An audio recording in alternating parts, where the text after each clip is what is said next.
So, good afternoon, Sue Miller. Hello, And it's lovely to be here. Good morning to you from my country. okay, and thank you really for being here. For your future Romanian readers, I have your book in Romanian. So really, it's a very beautiful cover book, It and is we will amazing. discuss a little about this. So we are talking about your recent novel translated into Romanian, which is Monogamie, translated at Trei Publishing House. So this is a book, well, 400 pages, but it's lovely. It's okay. We're fine. Not meant to be frightening, really. It's just the way it is. Yeah. So we should say that this is not your first novel. I mean, you wrote 10 novels. Some of your novels were adapted into movies. Yes. So yes, and translated into, I guess, more than 20 languages around the world. And this novel is called Monogamy. So I will be very honest. When I read the title Monogamy, I said, okay, it's about everything you want, but it's not about monogamy. It's about, okay, we can say that it's about loyalty, obedience in a marriage, about love. But what was your first intention as a writer concerning this novel? You mean the title, essentially? Yes, of course. The connection. I thought, in a certain way, it's a sort of predicate of marriage in some cultures, in parts of every culture. I think that people believe very, very different things about the connection between monogamy and marriage. And so I just wanted to explore that essentially with the various characters that I have. The notion of, it's also sort of the notion of possession in a marriage, to what degree you have freedom to move around and in other ways too.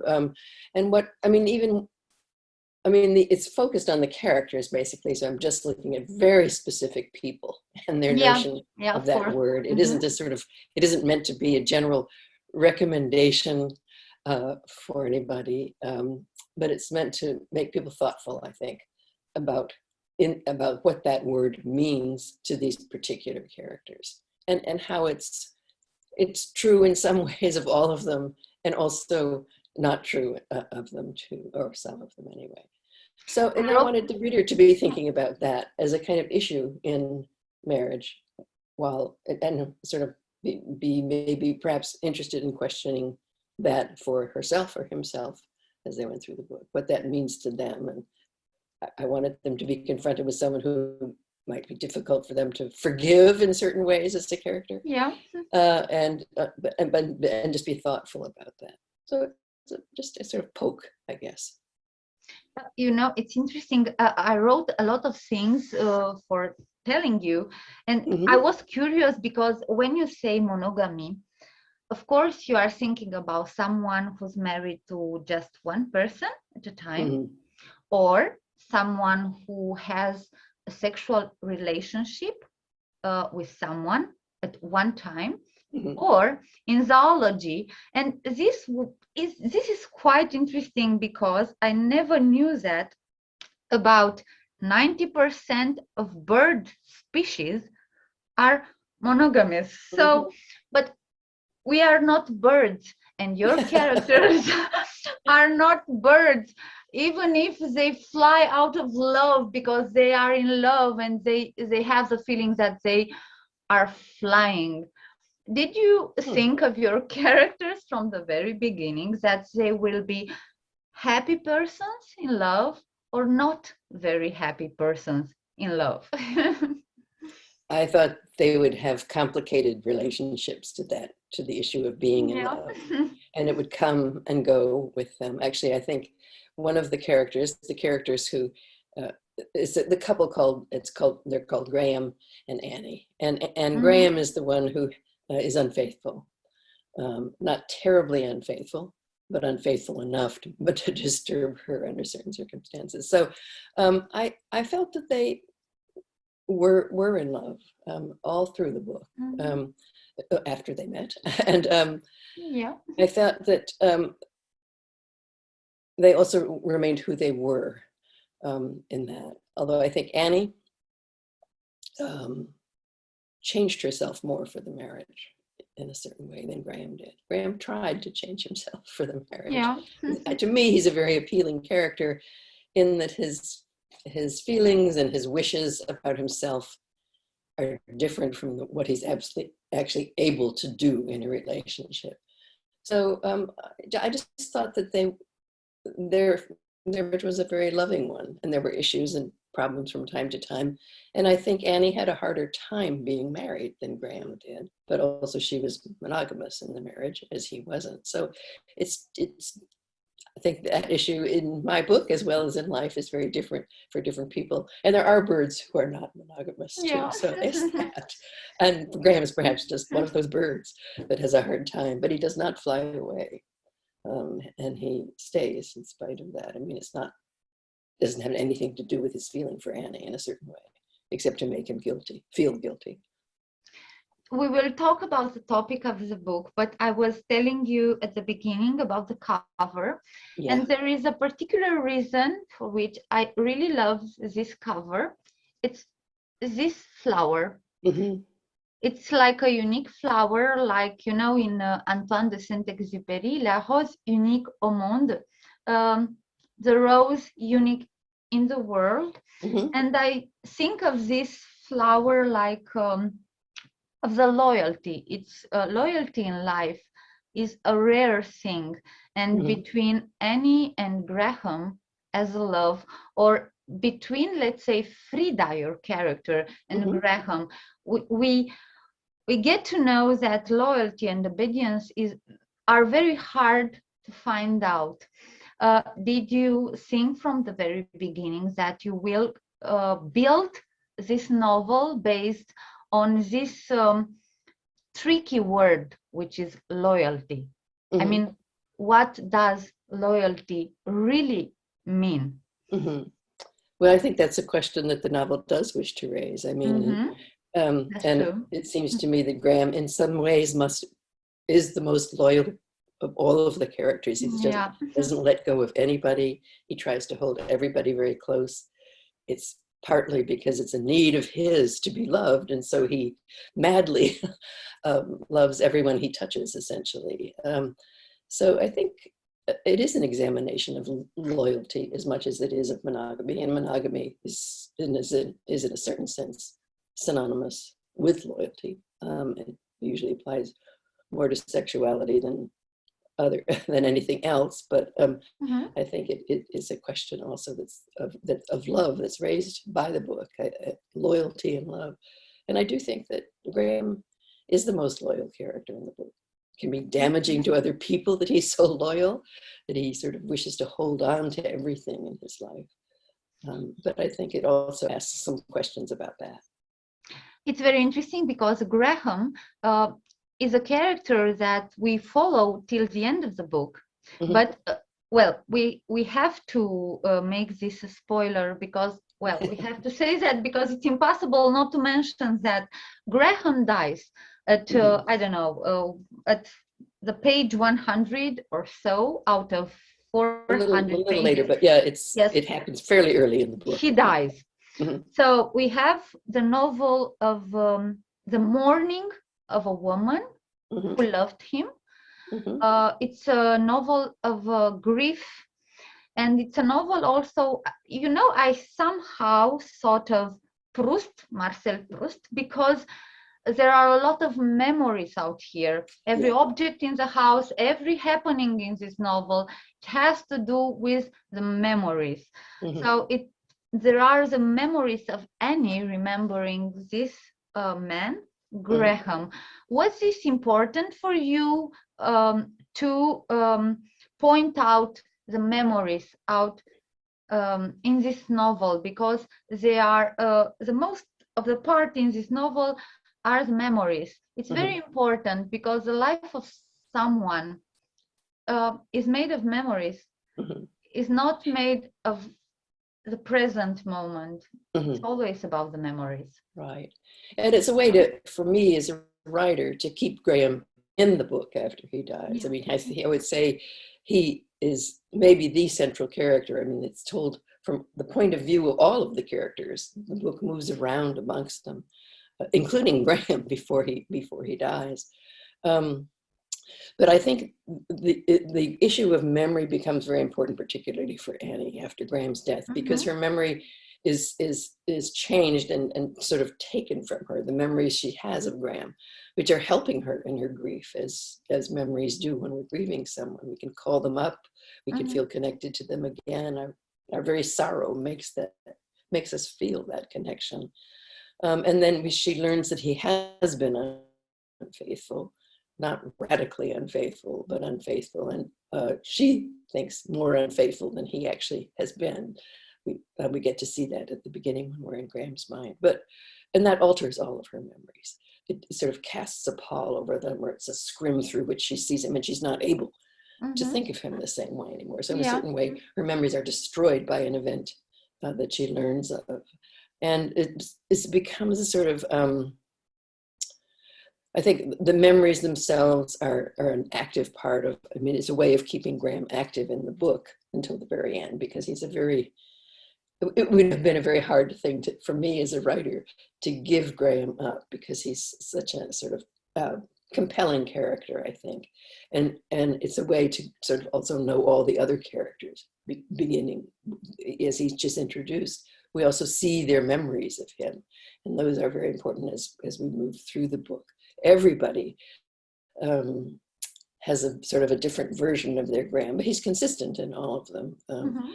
But it sort of becomes a question of what you remember and why you remember it, and the way in which sort of memory controls our lives and our perceptions of other people also. So it was just a very interesting thing and a motif, I guess, for me moving through to sort of work with that, with each character, essentially, to look at the way they remember him, and to look at the ways in which he was different for each of them, while always being very Graham-like, very much the same in his relations to everybody too. So, well, something that I really loved about this book was the fact that you talk about Graham, this man, which I love very much. I mean, good.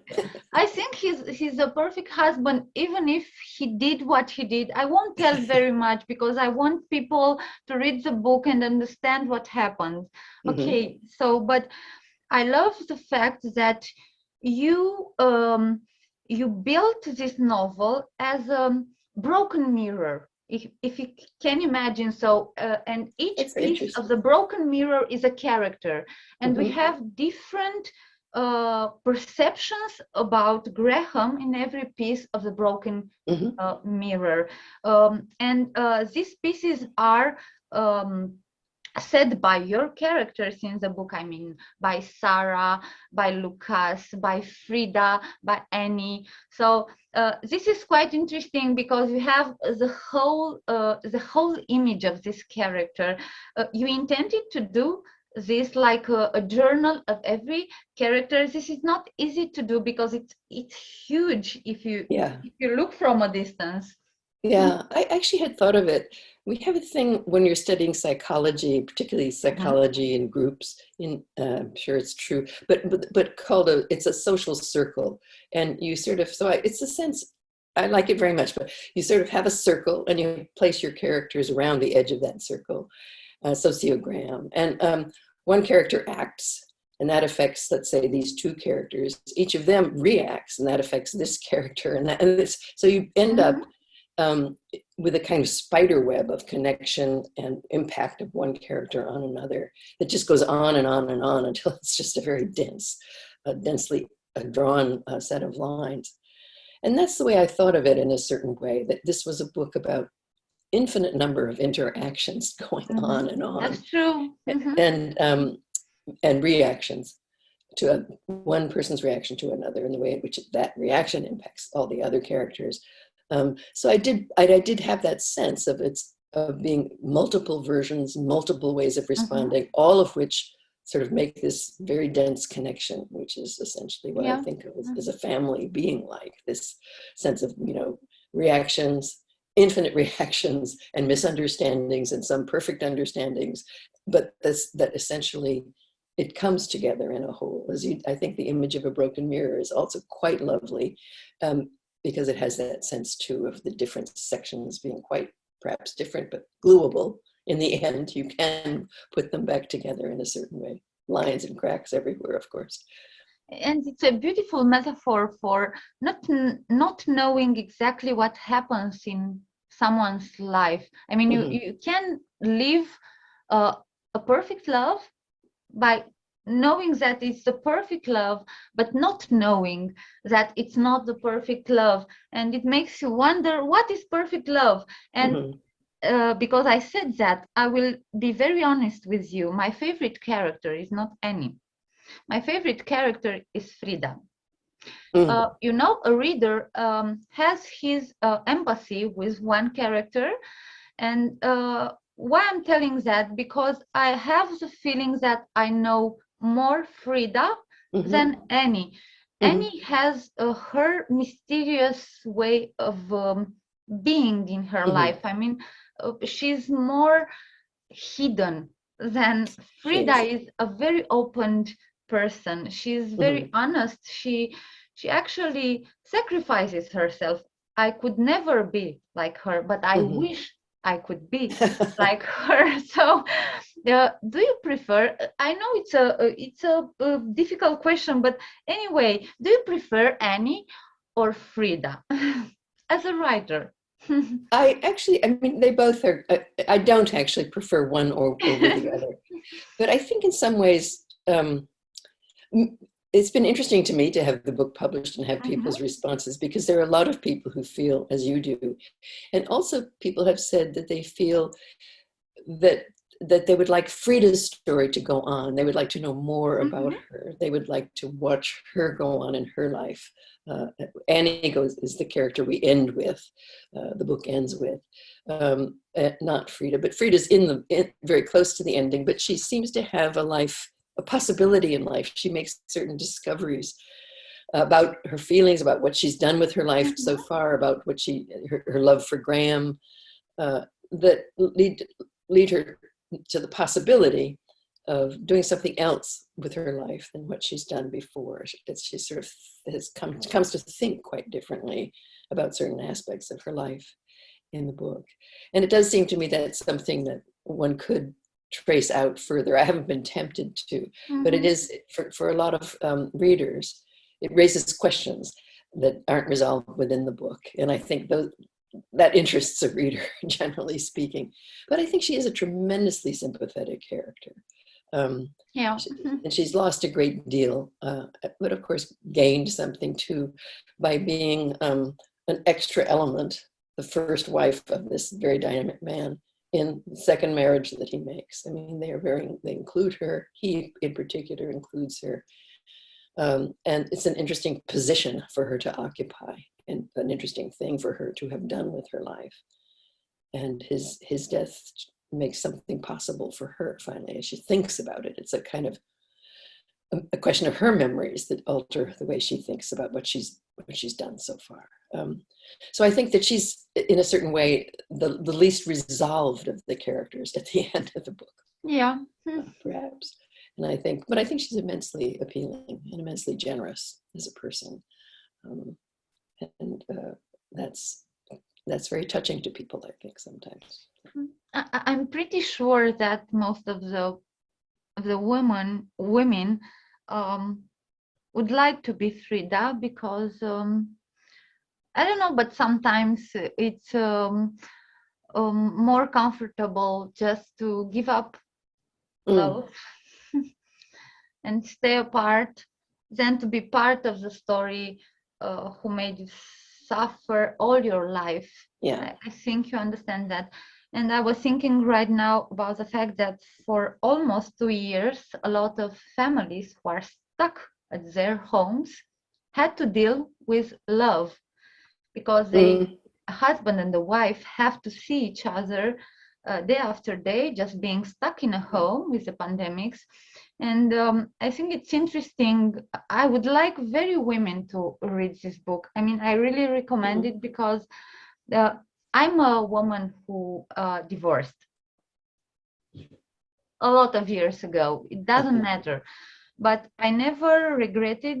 I'm not ashamed to say that. I mean, it's I'm like I'm okay with this. I can deal with this. And I think that's a very, very good novel for women to understand where they are in their lives and to understand that nothing is perfect. And I'm thinking right now of Annie, who till the end of the novel, I won't tell the end of the novel, but she lives in the grief. But what fascinated me was the fact that even in the grief, she saw love. And I know that, because, okay, in the end, we find out about this, but she found out love within the grief, which is spectacular. Thank you. I mean, that was where I wanted to go with the ending of the book and with that character who's sort of harder than Frida and more remote than Frida. And to sort of have the book end the way it does, for me, was very touching.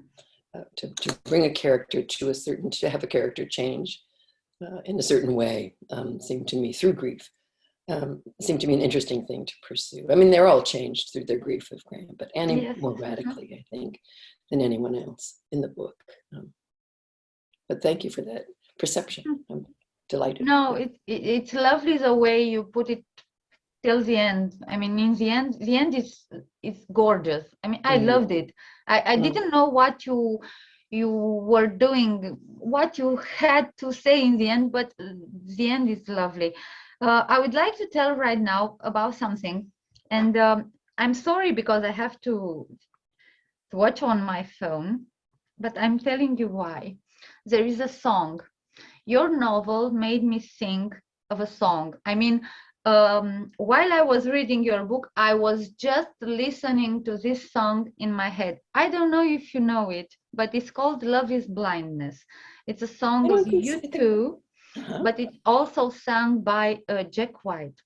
And there are some lyrics: a little death without mourning, no call and no warning, baby, a dangerous idea that almost makes sense.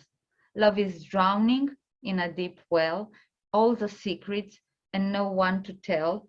Take the money, honey. Blindness. Love is blindness.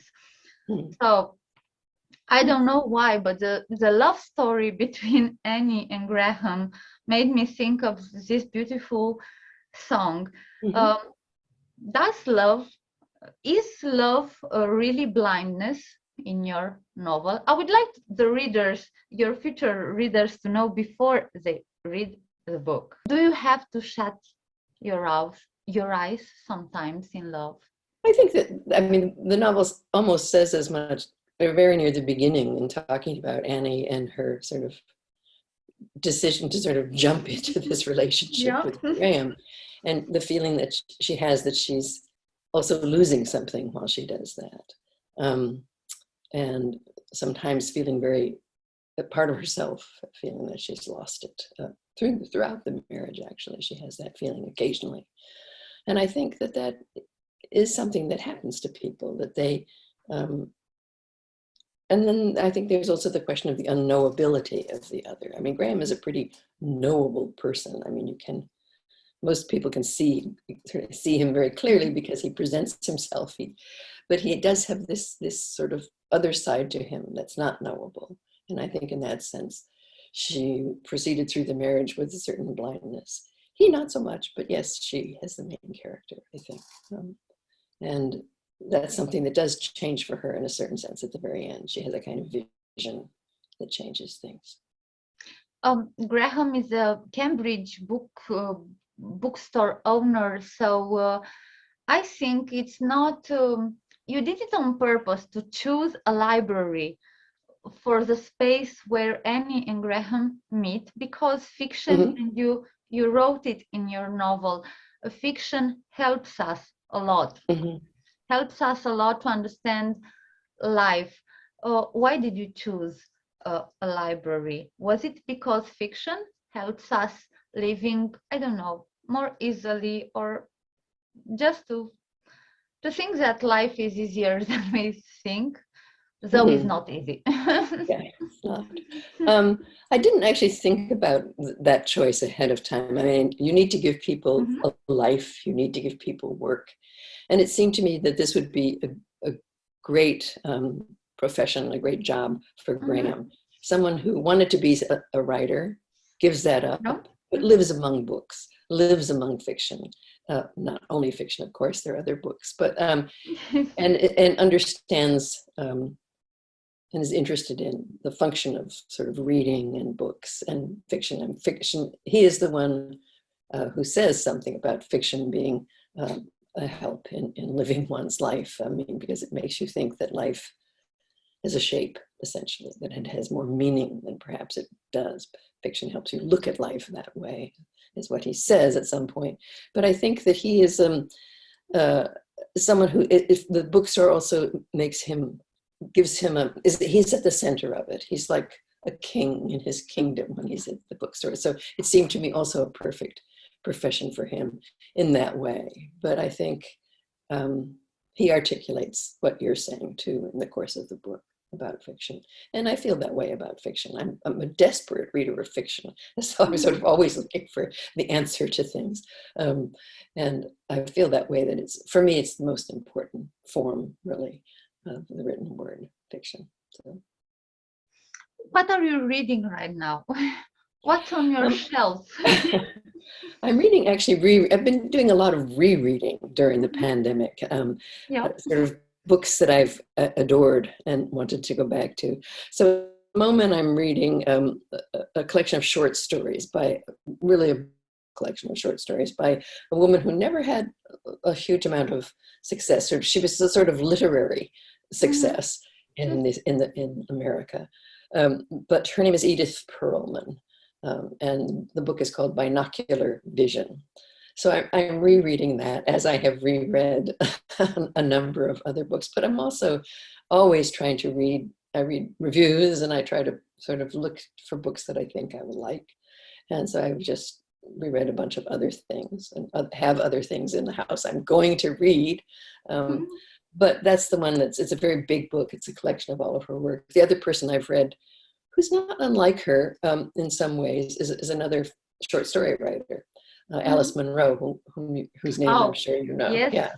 And I've reread literally all of her short stories. We have, books and books and books of hers, and then collected books. And I've just been sort of awash in Alice Munro for a long time. Also a sort of unknown writer, I think, Norman MacLean. But I've reread his work. There was a film made that people know, one of his short stories called A River Runs Through It.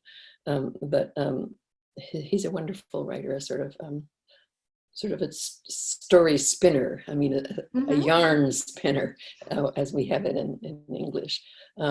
Sort of directly addresses you and just starts to talk about something from his life or something he imagines out of his life. Since you mentioned movies, I'm curious because I read on the internet something about Holly Hunter producing a movie adapted on your book. Is it true? Because if it's true, it's wow. Yeah, no, when I learned that myself, I thought, how perfect an actress. I don't know if it's fake news, but is it true? It is true that at this point, a script is being written, and a company has optioned it. And that means almost nothing because there are many scripts to get written and many options that nobody picks up. So I'm hopeful that it will happen. And she was interested in being attached to it and acting in it. I think they call it attached to it rather than. So she sort of, I think, would be the actress that plays her if this all works out. But that would be, at best, a year or two down the line later. Yeah, I know you wrote this novel in 6 years. And I was wondering, okay, I usually ask these questions to writers because I'm curious, when you spend so many time with your characters, I mean, 6 years from your life, you just spent 6 years writing about Annie and Frida and Graham and Sarah and Lucas and Rosemary. We won't say who's Rosemary. Yeah. But you spent so many time with them. Do you have the feeling at the end of your writing that you are in a breakup with your characters? Do they haunt you sometimes? No, they don't haunt me. I'm still very familiar with them. I can still think of them as people I was terribly interested in. But I think the other thing about finishing a book is you're so happy to finish a book, especially one that's taken you as long as this one does. 6 years. There's a certain way in which you want to say, go on, go live your life. Now I'm going to live my life over here, not with you anymore. You want it to be over. You're yearning for it to be over because it's been a long, in this case particularly, it's been a long one, but even with shorter ones. So there's a very mixed feeling.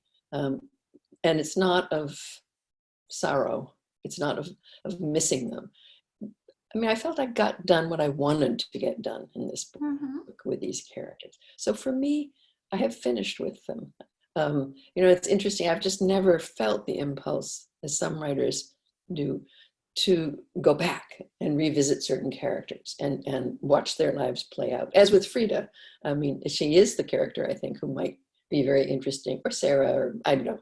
But I'm not tempted. I'm more tempted to sort of think of another whole book and then to people it with new people, different people. So it's a complicated feeling. I mean, you sort of you just want them to go away in a certain sense, because that means you're done. That means you've finished. That means you've made something of them. Yes, you made it beautifully. I will be very honest. So I really loved your book, and when I read it, so it's a beautiful cover, and when I read it, even inside it, just because I didn't want to spoil the cover. So oh, that's just gorgeous. This is the flower I was talking at the beginning. I would really, in the end, I would really love the women here read this book, because at least I was relieved when I found out that I'm not guilty in love. I'm not guilty of having divorced. It learns you really a lot about what's love, about what's a marriage, or about what a marriage should be. So I would like, in the end, just you to send a message to your Romanian readers. My guess is women, Romanian readers. But anyway, please, if you just could send a message for them. I'm thrilled to have the book be translated, in particular, to the idea of leaping across oceans and sort of being in Romania. So I hope that the response is really one of affection for these strange American people. I mean, I hope there's a willingness to leap back across the ocean on their part and see these characters fully. So that's my wish. But I'm delighted to be translated. It means so much to me. It's just thrilling. Thank you so much. You are a lovely person. I adore you. I mean, no, really, you are lovely by the way you are writing. And thank you very much for this interview. And I'm just, I wish you to write again and again and again stories like this, just to, for us, the readers, to understand life in a smoother way, I will say. It helps us a lot. It helps us a lot what you're doing. And thank you so much. And all the best, Sue Miller. Thank you. Thank you very, very much. This has been wonderful.